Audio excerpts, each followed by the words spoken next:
lũ có yuan thọ có nhỏ ta tiếng nó chỉ mùa nụ thu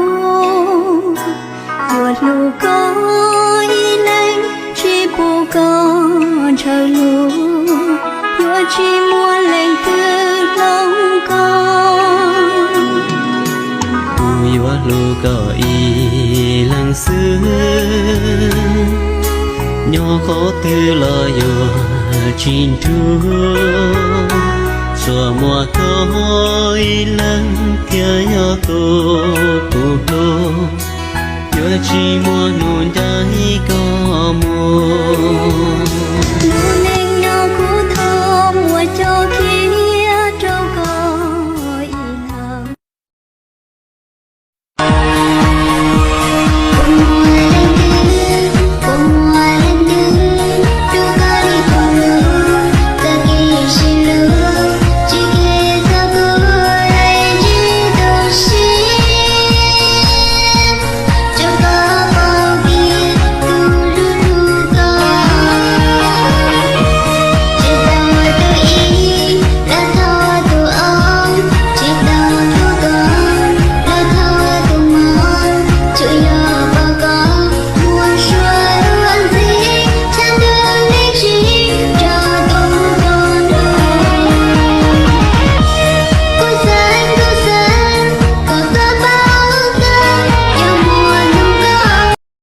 lên từ dòng mông cho tài xế.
chỉ xa tay có lo đời lo chỉ xa ua sẽ bê trâu lành từ địa sĩ râu nó gió cú gió tu sư chế ư doan tru mũi sĩ heaven heaven heaven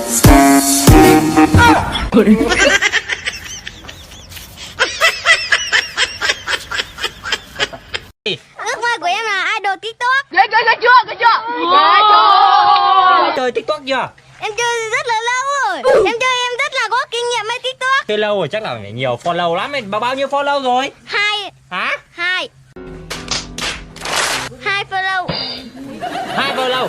Lận 2 follow. Rồi thế 2 follow. Thế cũng là có cái cố gắng rồi thôi, cố gắng thực hiện ước mơ của mình. 2 cũng là số nhiều đấy. Cố gắng lên. 1 là mẹ em, 2 là bố em. Ước mơ